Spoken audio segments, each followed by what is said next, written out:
नमस्कार, आप देख रहे द न्यूज बर्ड। मैं हूं आपके साथ आशीष पुरोहित। आइए सबसे पहले नजर डालते हैं इस वक्त की खास खबरों पर।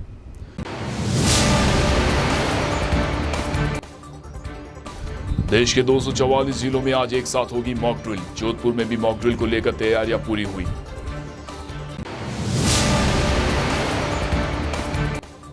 पहलगाम आतंकी हमले के जवाब में भारत ने की एयर स्ट्राइक। ऑपरेशन सिंदूर के तहत 21 आतंकी ठिकानों को तबाह किया गया। एयर स्ट्राइक के बाद जोधपुर प्रशासन अलर्ट मोड पर। एहतियात के तौर पर जोधपुर एयरपोर्ट बंद कर सभी उड़ानें रद्द की गई।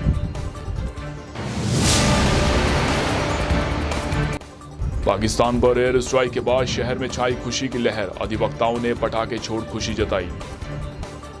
और अब खबरें विस्तार से।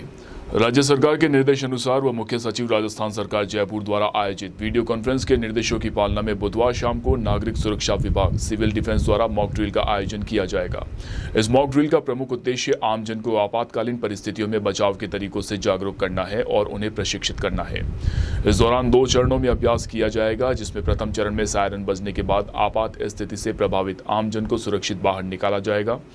इस स्थिति की सूचना मिलते ही समस्त संबंधित एजेंसियां व सिविल सोसाइटी एनजीओ मौके पर पहुंचकर आपसी समन्वय से रेस्क्यू कार्य करेंगी और उपलब्ध संसाधनों की जांच व उनकी कार्यदक्षता सुनिश्चित की जाएगी। मॉक ड्रिल का द्वितीय चरण पूर्ण ब्लैकआउट से संबंधित होगा। सायरन बजते ही संबंधित क्षेत्र के सभी निवासियों को अपने स्तर पर सभी प्रकाश स्रोतों को बंद करने के लिए प्रेरित किया जाएगा। साथ ही घरों से प्रकाश बाहर न जाए, इसके लिए खिड़की दरवाजों के कांच को काले कागज या गत्ते से ढका जाएगा। वाहनों की हेडलाइट को आंशिक रूप से ढककर रोशनी को सीमित किया जाएगा। सामान्य स्थिति बहाल होने पर पुनः सायरन बजाकर सूचित किया जाएगा। जिला कलेक्टर गौरव अग्रवाल ने मॉक ड्रिल की तैयारियों का जायजा लिया। क्या क्या हुआ है और उसके क्रम में अपन सबको पूरी की पूरी सोसाइटी को अब एक तरीके से प्रिपेयर रहने की आवश्यकता है, क्योंकि प्रिपरेशन आपका जितना अच्छा प्रिपरेशन होगा, यदि इस तरह की कोई इवेंचुअलिटी होती है तो उस समय कम से कम लॉस आपका हो सकता है। तो ये जो प्रिपरेशन जो कराना होता है सोसाइटी को, पूरे अपने शहर को जो प्रिपेयर कराना है, उसमें आप लोगों की सबसे अहम भूमिका एक्चुअली रहेगी। अभी तक ठीक है, जब तक अपना पीस टाइम होता है अपन सबके रूटीन के अंदर, आप लोगों की भी रूटीन के अंदर ड्यूटी लगती है, रूटीन के अंदर अपना काम रहता है। लेकिन वर्तमान में जो समय है वो रूटीन का समय नहीं है। अपन सबका एक ही फोकस होना चाहिए, किस प्रकार से सबसे पहले तो जो आम पब्लिक है उसको हम एजुकेट करें। आम पब्लिक को हम बताएं कि यदि एयर रेड का सायरन बजता है तो किस तरह से क्या क्या कार्रवाई पब्लिक के द्वारा की जानी है। यदि रात के टाइम पे सायरन बजता है तो किस प्रकार से ब्लैकआउट की कार्रवाई की जानी है। ओके, ब्लैकआउट किस तरह से 100% अपने को सक्सेस करना है, ये अपने को दूसरी कार्रवाई होगी। रात को कैसे सायरन बजेगा, अभी सायरन बजाने के लिए अपन मैनुअल आप लोगों में से किसी की ड्यूटी लगाएंगे और वो जो वहाँ बैठा है व्यक्ति वो तत्काल एक साथ सारे सायरन अपने को बजाने हैं, आज दिन में भी और रात के अंदर। अभी आपका महत्वपूर्ण बॉल है सिविल डिफेंस का, ये आप समझ सकते हैं सभी लोग, क्योंकि शासन ने भी जो है मॉकड्रिल के अंदर जैसे सिविल डिफेंस डिपार्टमेंट जो है वही ये सारी कार्रवाई कर रहा है। राज्य सरकार के निर्देशानुसार हमारी जो सिविल डिफेंस है और जो हमारे स्टेक होल्डर्स हैं, उन सब के पास में क्या संसाधन है, उनकी उपलब्धता और उनकी कार्यशीलता के बारे में हमने जांच की है और जो हमारे उपलब्ध संसाधन हैं उनका हमने आकलन किया है। उसके अलावा संभाग के हमारे जितने भी कलेक्टर्स हैं उन सब के साथ में मैं निरंतर संपर्क में हूँ। जो हमारी अदर एजेंसीज़ हैं उन सब के साथ में भी मैं निरंतर संपर्क में हूँ और इन सब गतिविधियों की जो भी वर्तमान में चल रही हैं उनकी नियमित रूप से समीक्षा की जा रही है। राज्य सरकार के निर्देशानुसार ही आज मॉक ड्रिल का आयोजन किया जाना है और ब्लैकआउट भी आयोजन किया जाना है। इसके लिए समय जो है वो उसी समय अवगत कराया जाएगा।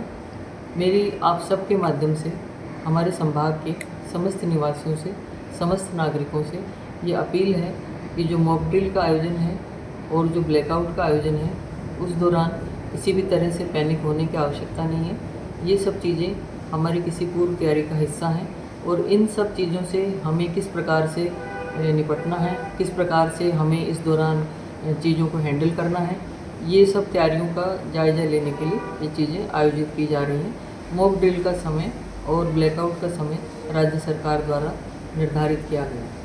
पहलगाम आतंकी हमले का जवाब देते हुए भारत ने मंगलवार देर रात ऑपरेशन सिंदूर के तहत एयर स्ट्राइक कर आतंकी ठिकानों को तबाह कर दिया। देर रात 1:05 से 1:20 तक हुई इस एयर स्ट्राइक में भारतीय सेना ने पाकिस्तान में चल रहे आतंकियों के 21 ठिकानों सहित 9 आतंकी कैंप को तबाह कर दिया। आतंकी ठिकानों पर एयर स्ट्राइक के करीब 9 घंटे बाद सरकार, सेना और एयरफोर्स के अफसरों ने प्रेस वार्ता कर पूरे ऑपरेशन की जानकारी दी। इसमें बताया गया कि ऑपरेशन सिंदूर के तहत मंगलवार रात 7 मिनट में 9 टारगेट तबाह किए गए। हालांकि ऑपरेशन पूरा होने में कुल 25 मिनट का समय लगा। वहीं इस एयर स्ट्राइक के बाद पाकिस्तान में भी चारों ओर भगदड़ का माहौल मच गया है। सुप्रभात देवियों और सज्जनों, मैं कर्नल सोफिया कुरैशी और मेरे साथ विंग कमांडर व्योमिका सिंह आज आपको 6 से 7 मई 2025 की रात 1:05 से 1:30 बजे के बीच भारतीय सशस्त्र बलों द्वारा अंजाम दिए गए ऑपरेशन सिंदूर के बारे में जानकारी देंगे।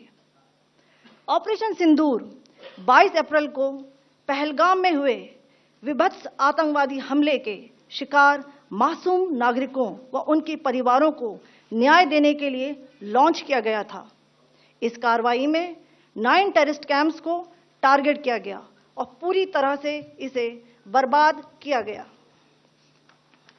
पाकिस्तान में पिछले 3 दशकों से टेरर इंफ्रास्ट्रक्चर का निर्माण हो रहा है। इसमें recruitment, indoctrination centres, training areas व लॉन्च पैड शामिल थे, जो पाकिस्तान और पाक अधिकृत जम्मू कश्मीर POJK दोनों में फैले हैं। भारत की पाकिस्तान पर एयर स्ट्राइक के बाद जोधपुर भी हाई अलर्ट मोड पर है, जिसके चलते अब जोधपुर एयरपोर्ट से फिलहाल सभी उड़ान रद्द कर दी गई है। अगले आदेश तक जोधपुर से यात्री विमानों की आवाजाही बंद कर दी गई है। बुधवार को 9 फ्लाइट्स कैंसिल हुई है। Jodhpur airport director doctor Manoj Uniyal ने बताया कि आज की सभी फ्लाइट्स कैंसिल कर दी गई है। यात्रियों को फ्लाइट कैंसिल होने का मैसेज भी भेजा गया है। इसके साथ ही एयरपोर्ट पर यात्रियों की मदद के लिए एक हेल्प डेस्क भी बनाई गई है, जो अनजाने में यहां पहुंचने वाले यात्रियों की मदद करेगी। जोधपुर पुलिस मंगलवार रात पूरी तरह अलर्ट मोड पर नजर आई। इस दौरान ADCP नाजिम अली की अगुवाई में पुलिस टीम ने शहर के प्रमुख मार्गों पर रूट मार्च किया। इसके साथ ही बुधवार सुबह से ही शहर के प्रमुख चौराहों और संवेदनशील इलाकों में भी पुलिस सुरक्षा तैनात है। पुलिस के अधिकारी भी अपने अपने थाना क्षेत्र में अतिरिक्त सतर्कता बरतते हुए आम जन से भी सजग व जिम्मेदार नागरिक की भूमिका निभाने की अपील कर रहे हैं।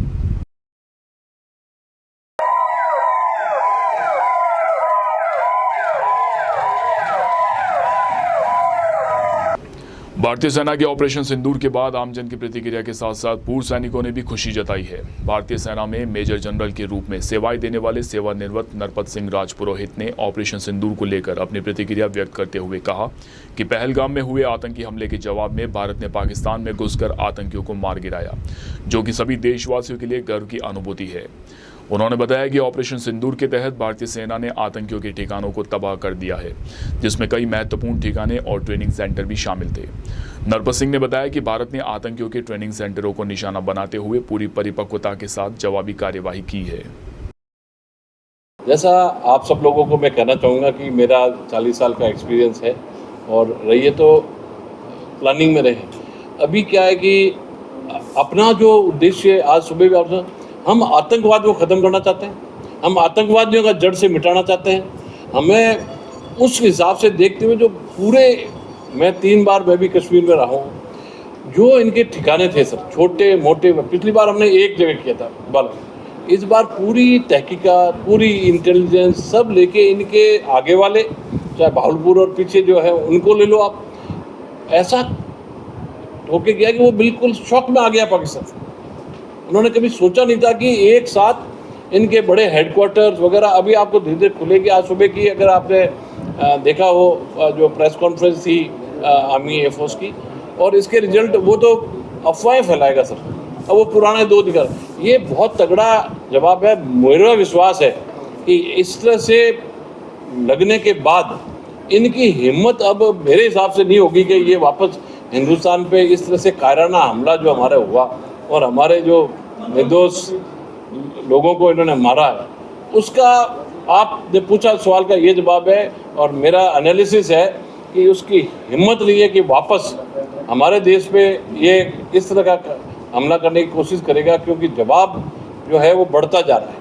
ये कहा जा रहा है कि इस बार पाकिस्तान को उसके घर में घुस के अंदर घुस के मारा। सर वो बात है कि इनके जो पीछे थे, पहले थे, हमने शुरू वाले देखे, इनके जितने थे, जो चाहे वो कितना ही पीछे हो, कितना 100 किलोमीटर हो, वहाँ भी जाके प्रिसीजन मिसाइल हैं अपनी 1 मीटर के रेडियस तक, तो उसका एक्यूरेसी है 1 मीटर, उससे लगा है, उस शॉक से ही बाहर नहीं आया अभी तक। देखो आप, लेकिन पाकिस्तान बार बार एक इशारा करता, धमकाता रहा इनडायरेक्टली कि हमारे पास परमाणु बम है, वो करेंगे। आप क्या लगता है? देखो साहब, अपने कारगिल हुआ, अपने पहले भी 2 बार हुआ, उसको ये भी मालूम है कि अपना फर्स्ट यूज़ नहीं है, और जो अगर उसने ये कर लिया तो वो मिट जाएगा साहब। एक बार का दिया हुआ कि अगर उसने हिंदुस्तान पे, अगर जो आप बोल रहे हो कि अगर उसने शुरुआत कर दी तो उसको नक्शे से मिट जाएगा साहब। उसको मालूम है कि ये हरकत मैं कर नहीं सकता, ये करूँगा तो हमारे पास वो शक्ति है जो उसके पास नहीं है। तो वो अगर मिटना चाहता है नक्शे से तो अपना बेवकूफ़ी वाला कदम उठाएगा। मेरा एनालिसिस ये है कि इस तरह की हिमायत तो वो बिल्कुल नहीं करेगा। जो है वो कोशिश न वो हमसे लड़ सकता है, अब उसने अपना करने के लिए ज़रूर कोई न कोई छोटी मोटी हरकत, जो पिछली बार बालाकोट हुआ तो एक जगह वहाँ जंगल में उन्होंने रजौरी में कुछ गिरा के गैर बोला, हमने उनका इंस्टीट्यूशन उड़ा दिया, वो कर दिया, तो वो अपनी जनता के लिए। लेकिन ये ज़रूर है कि कुछ न कुछ ये हरकत अपनी करेगा ज़रूर, उसको हमें उस पर ज़्यादा ध्यान देना है। स्पेशली हम जो लोग हैं यहाँ जोधपुर में हैं, बॉर्डर स्टेट में, कल में आगे भी जाके है कि अपने को थोड़ा सा अभी जो है जिम्मेवारियाँ ज़्यादा बढ़ गई है सर, सबकी, पत्रकारों की भी, हम पूर्व सैनिकों की, कि हम अपने लोगों को अफवाहें से बचाएं। अफवाहें बहुत चलेगी सर, अभी जी लाइट हो जाएगी, ये हो जाए, जो अभी आप में से गुजरे जो जिन्होंने 71 में देखा, उस टाइम लाइट्स ऑफ होती तो हो जाती थी, अब तो हर एक के पास इन्वर्टर वगैरह है। तो हमारे की जिम्मेवारियाँ बढ़ गई हैं, हमें उन अफवाहों से बचने की सख्त ज़रूरत हो गई है। और जो आपने सवाल पूछा उसका ये जवाब है कि ये हिमायत अब नहीं करेगा, और ये जो बार बार धमकियाँ गिद्र भभकी देता है, ये सिर्फ अपनी जनता को और अपने उस राजनीतिक और अपने काम के लिए है। ये मैं आपको बताना चाहूँगा, सबसे प्रथम कर्तव्य हमारा बना हुआ है कि जो हमारी प्रशासनिक है, इनकी प्रशासन के साथ में खड़ा होना है। जो प्रशासन कहता है वो करना है, जो समय दिया जाता है उसमें हमें ड्रिल करनी है। हमारी कॉलोनियों में, हमारे जिस जगह हम रहते हैं, पत्रकार सबको हम अब जागृत करने का टाइम आ गया सर, कि हमें अपने इलाके में अगर ऐसा कुछ हो जाता है अनटोल्ड, तो अपने लोगों को गाइड करके, जो समझदार हैं, सिविल डिफेंस वाले हैं, कोई हमारे रिटायर्ड काफ़ी गार्ड हैं, हमने वो भी कोशिश करी है सर कि जितने भी हॉस्पिटल में, स्कूलों में पुराने रिटायर्ड फौजी, पुलिस वाले, उनको बताया गया कि वो सावधान रहें, कहीं कुछ गड़बड़ हो रही है, कहीं कुछ ऐसी हरकत कोई कर रहा है अंदर से जो हमारा कुछ नुकसान कर सके, उनको उनका ध्यान रखें। लेकिन हर चीज़ को वेरीफाई करके बोलना है। और हर नागरिक का अपना एक ही मेरा सबसे निवेदन है कि एक अच्छे जो अपने नागरिक की तरह हमें व्यवहार करना है। नहीं है तो आप जितने हमारे लोग हैं उनसे पूछें, अगर सायरन बजता है तो आपको बताया गया है कि अपने बुजुर्गों को कहाँ एकदम लाना है, ओपन में रहना है, खिड़की के पास ही रहना है, अपनी लाइटें बंद करनी है, जिस तरह से अपने को है, अपनी ड्यूटियां बन रही है। और सबसे ज़्यादा सतर्क रहने की बहुत ज़रूरत है सर, क्योंकि कहीं मालूम नहीं है इनके, कोई स्पाई घूम रहा है, कोई हमारा रेलवे ट्रैक उड़ाना चाहता है, या हमारा बस स्टैंड पे कोई हरकत ऐसी हो रही है, या कहीं पे भी किसी जगह पे जहाँ पे हमारा इंस्टॉलेशन है। तो पत्रकार हैं, नागरिक हैं, उनको चौकन्ना रह के एकदम बताना है, ये बहुत ज़रूरी बात है। ये मेरा आप सबसे निवेदन है, और नागरिकों से निवेदन है, as a senior retired general के नाते, और अपने मारवाड़ से, जोधपुर से होने के नाते, और अखिल भारतीय पूर्व सैनिक सेवा परिषद का प्रांत अध्यक्ष के नाते बहुत जिम्मेवारियां हमारी बढ़ गई है सर्कल से। और हम मीटिंगें कर रहे हैं, हम लोगों से मिल रहे हैं सबसे, और आप इसीलिए मैं आपके रूबरू, आपने जो रिक्वेस्ट की, मैं आके बताना चाहता था, ये बहुत ज़रूरी हो गया सर, इसका सख्त जरूरत हो गई है हमारे को। अभी आगे के लिए आगे क्या करेगा वो तो बिल्कुल जो है, पाकिस्तान तो एक रोग स्टेट है सर, वो तो एक भिखारी पेट्रोल लेके घूम रहा है, उसको उसकी सेना चाहती है लड़ाई होकर, हम तो डूबे नहीं में ले डूबे, लेकिन हम तो समझदार हैं, हमें वहाँ हाइट करना जो हमारे इंटरेस्ट हैं। बाकी हमारा आर्थिक है, हमने डिप्लोमेटिक है, वो लड़ाइयाँ बहुत अच्छी तरह से भारत लड़ रहा है, और सबको लड़ना। आपका पहलगाम आतंकी हमले के बाद मंगलवार देर रात जिस तरह भारतीय सेना ने एयर स्ट्राइक कर पाकिस्तान में चल रहे आतंकी ठिकानों को तबाह किया है, उसके बाद पूरे भारत में खुशी का माहौल है। लोग अलग अलग तरह से प्रतिक्रिया देकर खुशी मना रहे हैं। इसी कड़ी में जोधपुर जिला कलेक्टर कार्यालय के बाहर स्थित महावीर उद्यान में भी शहरवासियों ने अपनी खुशी का इजहार कुछ अलग तरीके से किया। दरअसल इस उद्यान में 1971 के युद्ध में पाकिस्तान की हार की निशानी जो टैंकर रखा हुआ है, लोगों ने उस पर चढ़कर जश्न मनाते हुए अपनी खुशी का इजहार किया। इन शहरवासियों का कहना है कि भारत इसी तरह हमले कर पाकिस्तान को मुंह तोड़ जवाब देता रहे।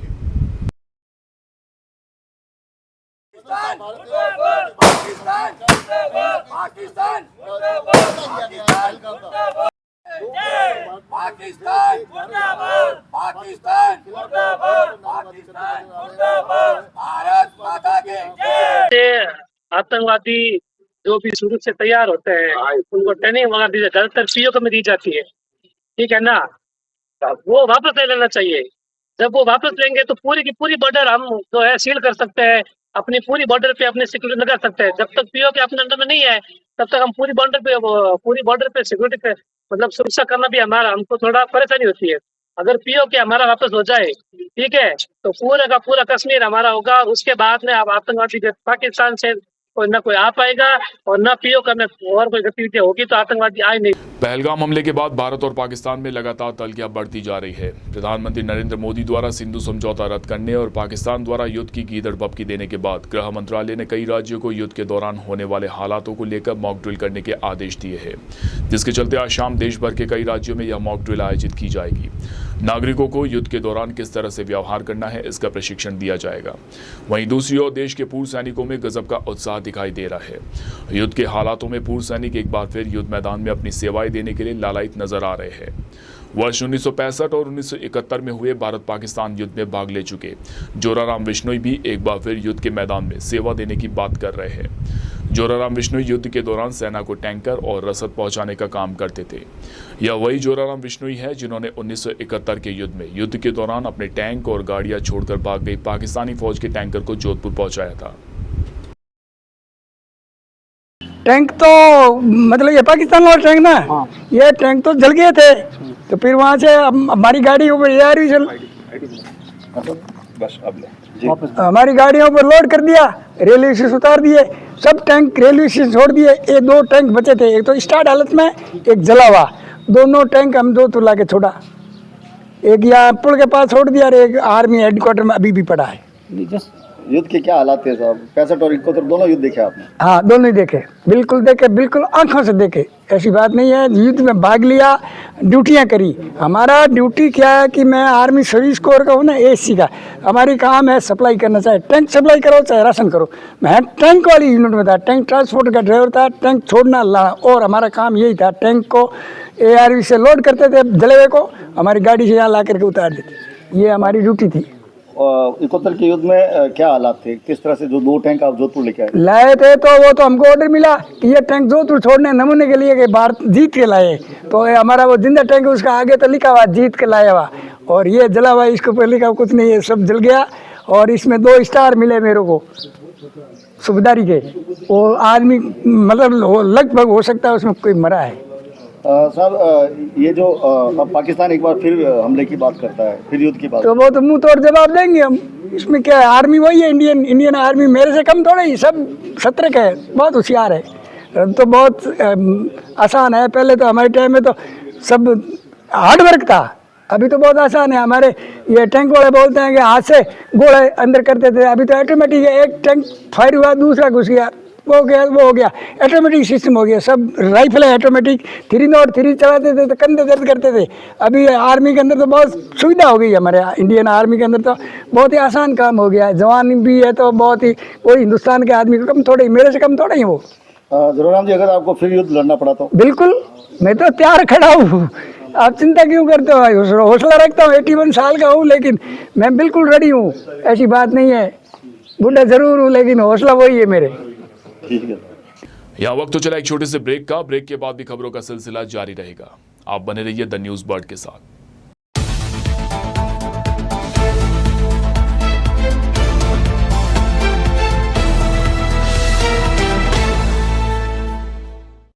ब्रेक के बाद एक बार फिर से आपका स्वागत है। पहलगाम हमले के जवाब में भारतीय सेना द्वारा आतंकी ठिकानों पर की गई एयर स्ट्राइक के बाद राजस्थान उच्च न्यायालय अधिवक्ताओं में भी गजब की खुशी है। अधिवक्ताओं ने पुराना हाईकोर्ट परिसर में पटाखे छोड़ एयर स्ट्राइक की खुशी मनाते हुए एक दूसरे को बधाई दी। एडवोकेट एसोसिएशन अध्यक्ष रत्नाराम टोलिया ने बताया कि यह भारतीय सेना द्वारा आतंकवाद को मुंहतोड़ जवाब है। उन्होंने बताया कि इस जवाबी कार्यवाही में सभी देशवासियों में जोश और उत्साह का संचार किया है। महिला अधिवक्ता कोमल जहांगीर ने बताया कि भारतीय सेना की इस जवाबी कार्यवाही ने बता दिया है कि वह किसी भी तरह के आतंकी हमले को बर्दाश्त नहीं करेगा।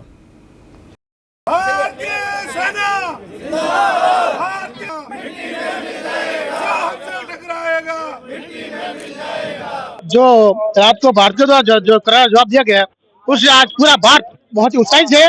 पूरे भारत के साथ साथ उसमें रहने वाले जो देश के वकील समुदाय है वो बहुत ही उत्साहित है, क्योंकि वकील समुदाय हर वक्त जो देश के साथ है अग्रणी रहा है। जी, मेरा नाम एडवोकेट विमला मेघवाल है और ये मेरे को बहुत ही अच्छा लगा है जो पाकिस्तानियों पर हमला किया है। आतंकवादियों को सजा मिलनी भी चाहिए। अभी 900 जनों को मारा गया है। बहुत अच्छा लगा ये देख के कि इंडिया ने एक्शन लिया और ताकि सबको पता चल जाए कि भारत कम नहीं है, भारत चुपचाप नहीं बैठेगा ऐसे कि कोई भी आगे हमला करके चला जाए और हम बस देखते रह जाएंगे कि हमारे लोग मर रहे हैं। नहीं, भारत जवाब देगा और अब वो नहीं रुकेगा किसी से भी, नहीं डरेगा। जोधपुर रेंज आईजी विकास कुमार बुधवार को सीमावर्ती क्षेत्रों के निरीक्षण के लिए रवाना हुए। गौरतलब है कि वह पूर्व में भी बॉर्डर का निरीक्षण कर चुके हैं। बॉर्डर पर रवाना होने से पहले ही मीडिया से बातचीत करते हुए आईजी विकास कुमार ने कहा कि सभी पुलिस अधीक्षकों से वह संपर्क में है। आईजी विकास कुमार ने कहा कि भारत की बहादुर सेना पूरी तरह से आतंकवाद को मुंह तोड़ जवाब देने के लिए तैयार है। उनके साथ कंधे से कंधा मिलाकर अर्धसैनिक बल, पुलिस, सिविल डिफेंस व सिविल सोसाइटी भी खड़ी है। हमारे लिए यह देश की अस्मिता की लड़ाई है। तो धरती की का एक एक इंच, खून का एक एक कतरा और भूमि का एक एक जर्रा जर्रा हमारे लिए उतना ही कीमती है जितनी इस देश की अस्मिता है और हमारे हर एक व्यक्ति की जान है। आज हमारी बहादुर सेनाएं प्रतिकार कर रही हैं, माकूल जवाब दे रही हैं, तो उनके साथ कंधे से कंधा मिलाकर पुलिस, अर्धसैनिक बल, सिविल डिफेंस, सिविल सोसाइटी, जनता सब खड़ी है। तो यह एक संदेश है हमारी सीमाओं को, पुलिस की तरफ से, अर्धसैनिक बलों की तरफ से, प्रत्येक कदम पे हम आपके साथ हैं। और आप सीमाओं पर अगर तैनात हैं तो हम सीमा के अंदर आपके लिए हौसला, प्रेरणा और मनोबल लेकर आए। दूसरी चीज यह है कि सीमावर्ती क्षेत्र में जो भी हमारे निडर साहसी नागरिक हैं, उनका मनोबल चट्टान की तरह दृढ़ हो, आसमान की बुलंदियों तक ऊंचा हो, यह सुनिश्चित करने के लिए हम लगातार उनके बीच में जा रहे हैं। पुलिस प्रशासन एक इकाई के रूप में उनके साथ जा रहा है। और तीसरा उद्देश्य जो है वो उद्देश्य यह है कि अगर किसी ने भी आत्मघाती दुस्साहस किया इस देश की तरफ आंख उठाने का, तो न सिर्फ सेना बल्कि इस देश का एक एक व्यक्ति, एक एक नागरिक प्रतिकार के लिए अपनी आंखों में ललकार लिए हुए खड़ा है। तो हर एक व्यक्ति को यह पता हो कि उसका क्या दायित्व है यदि स्थितियां बनती है ऐसी। तो वैसी स्थिति में सुरक्षा के लिए क्या क्या करना है, एहतियातन क्या कदम उठाए जाने हैं और सेना का हाथ मजबूत करने के लिए, सशस्त्र बलों का मनोबल ऊंचा करने के लिए, प्रशासन को, पुलिस को, स्वयंसेवी संस्थाओं को, नागरिकों को, ग्रामीणों को, सीमावर्ती क्षेत्र में बसे लोगों को क्या करना है, यह बताने का दायित्व हम लोगों ने, पुलिस प्रशासन ने अपने ऊपर लिया है। इन तीन उद्देश्यों से लगातार हम लोग काम कर रहे हैं। मुझे आपको यह बताते हुए बड़ा हर्ष है कि सीमावर्ती क्षेत्र में घूमकर जो हमने देखा है, जिस तरीके का हौसला है, जो आत्मविश्वास है, जिस निडरता, सजगता, सतर्कता और साहस के साथ एक एक नागरिक सीमावर्ती क्षेत्र में जमा हुआ है, और उसकी आंखों में चुनौती है शत्रु के लिए। जो आत्मविश्वास की धमक है चेहरे पर, वह यह बताता है कि इस देश की चेतना जागृत हो चुकी है और इस देश की अस्मिता पर प्रहार करने का अगर कोई भी व्यक्ति दुस्साहस करेगा तो यह आत्मघाती सिद्ध होगा। सर, ऑपरेशन सिंदूर के बाद सबसे ज्यादा जो खतरा कहीं है महसूस किया जाता है तो ये जैसलमेर और बाड़मेर की सीमा है उसको माना जाता है। किस रूप में तमाम, देखिए उस पर तो हमारी विशेषज्ञता नहीं है, पर मैं यह कह सकता हूं आपको कि जितने भी वाइटल इंस्टॉलेशंस हैं, स्ट्रेटेजिक सामरिक महत्व के प्रतिष्ठान हैं, नागरिक इस्तेमाल के हिसाब से जो बड़ी बड़ी जगहें हैं, उन सब की सुरक्षा व्यवस्था कैसे चाक चौबंद की जाए, किस तरीके से उनको सुरक्षित रखा जाए ताकि शत्रु की निगाह वहां तक न पहुंच सके, वहां पर कोई नुकसान न हो सके। इसके लिए सारी एजेंसियां राज्य की, केंद्र की मिलकर प्रतिबद्धता के साथ काम कर रही हैं और मैं ये आश्वासन देना चाहता हूं, आश्वस्त करना चाहता हूं कि हम सबके सम्मिलित प्रयासों से चीजें बिल्कुल चाक चौबंद हैं। जोधपुर ग्रामीण पुलिस की डीएसटी की टीम ने ऑपरेशन धरभर करके बड़ी कार्यवाही करते हुए 2 जिलों में वांछित इनामी अपराधी मनोज कुमार धाकड़ को गिरफ्तार करने में सफलता हासिल की है। आपको बता दें कि मनोज कुमार पर जोधपुर ग्रामीण व ब्यावर में कुल 30,000 रुपए का इनाम घोषित था। जोधपुर ग्रामीण पुलिस अधीक्षक राममूर्ति जोशी ने बताया कि आरोपी पुलिस थाना भोपालगढ़ में एनडीपीएस प्रकरण में लगभग 2 साल से फरार था। वह लंबे समय से अवैध मादक पदार्थों की तस्करी में भी लिप्त था, जिसके चलते वह पुलिस के डर से लगातार अपने ठिकाने बदल रहा था। पुलिस को मिली जानकारी के अनुसार कार्यवाही करते हुए आरोपी को दस्तयाब कर अग्रिम अनुसंधान जारी है। दक्षिण भारत के विभिन्न शहरों में रहने वाले प्रवासी मारवाड़ियों व उनके परिवार की सुविधा के लिए शुरू हुई भगत की कोठी चेन्नई सेंट्रल सुपरफास्ट ट्रेन बुधवार सुबह अपने पहले फेरे पर रवाना हुई। जोधपुर के उपनगरीय स्टेशन भगत की कोठी से doctor MGR Chennai central station के बीच चलने वाली यह ट्रेन शनिवार और मंगलवार को छोड़कर सप्ताह में 5 दिन संचालित होगी। जोधपुर DRM अनुराग त्रिपाठी ने बताया कि दक्षिण भारत की ओर जाने वाले यात्रियों की लंबे समय से इस ट्रेन की मांग विभिन्न स्तर पर की जा रही थी। अब यह ट्रेन भगत की कोठी से समदड़ी, जालोर, पीलड़ी के रास्ते चलेगी और इस रूट के 28 स्टेशनों पर ठहराव करेगी।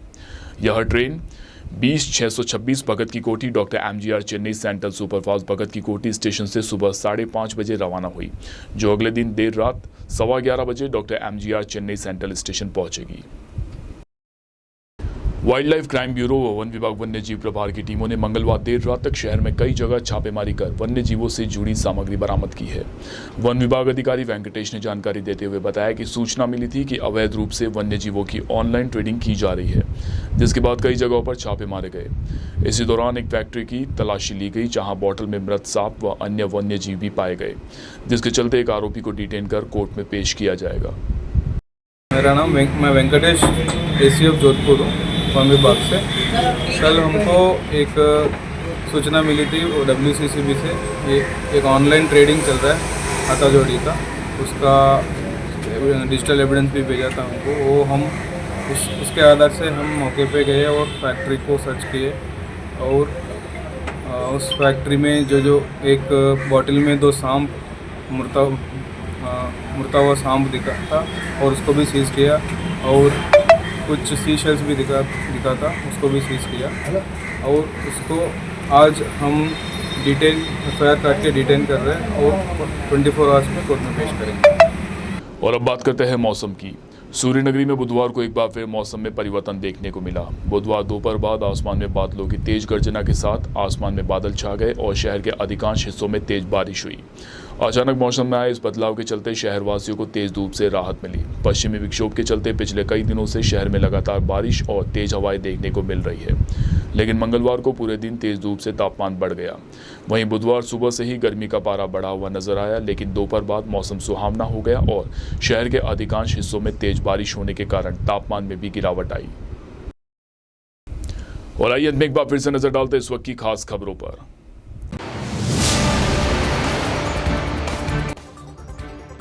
देश के 244 जिलों में आज एक साथ होगी मॉक ड्रिल। जोधपुर में भी मॉक ड्रिल को लेकर तैयारियां पूरी हुई।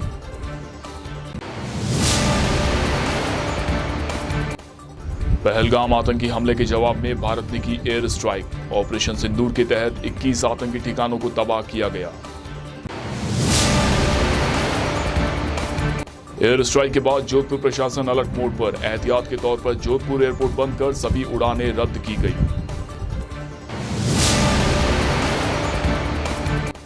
पाकिस्तान पर एयर स्ट्राइक के बाद शहर में छाई खुशी की लहर, अधिवक्ताओं ने पटाखे छोड़ खुशी जताई। अभी के लिए फिलहाल इस बुलेटिन में इतना ही। राज्य की और खबरें जानने के लिए आप बने रहिए द न्यूज़ बर्ड के साथ। नमस्कार।